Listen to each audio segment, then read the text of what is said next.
Witness: Army attacks in eastern Myanmar worst in decades. A longtime relief worker says Myanmar's army is targeting civilians in fighting on a scale unmatched in the country since World War II.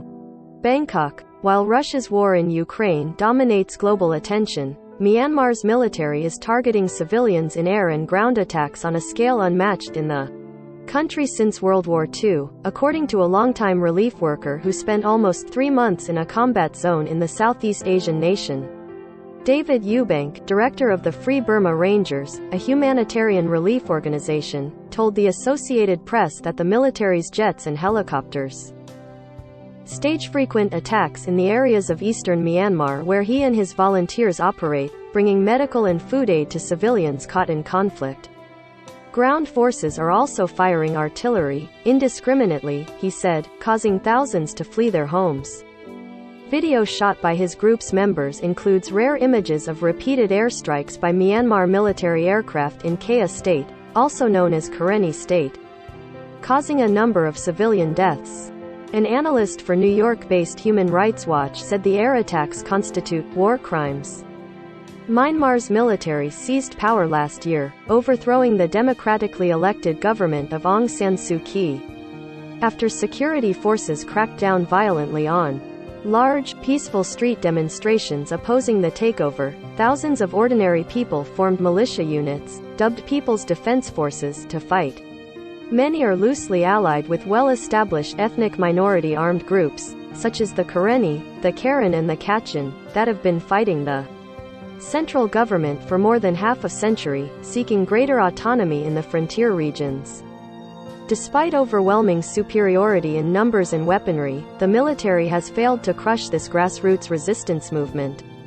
The army has now stepped up attacks, taking advantage of the dry, summer conditions. Eubank described the fighting he had seen as probably the worst in Myanmar since World War II, when the country was a British colony still known as Burma and largely occupied by the Japanese. There has been serious but sporadic fighting in Kachin State in northern Myanmar for a few years, he said, but what I saw in Karenni I had not seen in Burma before. Airstrikes, not like 1 or 2 a day like they do in Karen State, but like 2 MiGs coming one after the other. These Yak fighters, it was one after the other, said Eubank. Hind helicopter gunships, these Russian planes, and then just brought hundreds of rounds of 120mm mortar. Just boom, boom, boom, boom. Russia is a top arms supplier to Myanmar's military, keeping up supplies even as many other nations have maintained an embargo since the army's takeover to promote peace and a return to democratic rule.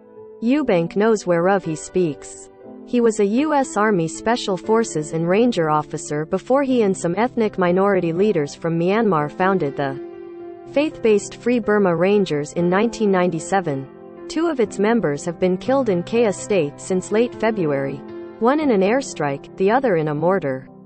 Drone footage shot by the group shows the impact of the army's offensive on Karenni settlements, with buildings on fire and smoke drifting thick in the sky. In a February 24 report in the state-run Myanmar Allen daily newspaper, the military acknowledged using airstrikes and heavy artillery in order to clear out what it called terrorist groups near the state capital, Loika. As casualties mount, people have to scramble for their lives, cowering in crude underground shelters topped with bamboo. A nighttime air raid on February 23 that struck northwest of Loika left 2 villagers dead, 3 wounded and several buildings destroyed. These are war crimes, Manny Mong, the Myanmar researcher for Human Rights Watch, told AP. These attacks by military on civilians, civilian buildings, killings of civilians, public buildings like religious buildings, yes, they are no less than war crimes that are happening right now in that particular area, and this is because they are indiscriminately targeting civilians. As well as in Kaya, the military is currently hitting hard in Sagaing, in upper central Myanmar, burning villages and heavily engaging with poorly armed militia units. The United Nations Refugee Agency says 52,000 people countrywide fled their homes in the last week of February. It puts the total figure of internally displaced since the military takeover at just over 500,000.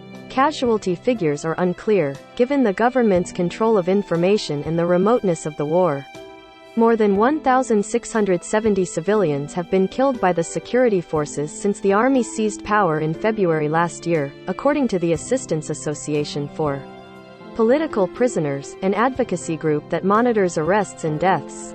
But its tallies are mainly from Myanmar's cities and generally lack casualties from combat in the countryside. In the middle of all this we have Ukraine, which is a tragedy, and I'm really grateful for the help the world has galvanized behind Ukraine, Eubanks said. But the Karenni people ask me, don't we count? And of course, the people of Ukraine need help. But so do we. Why? Why isn't anybody helping us?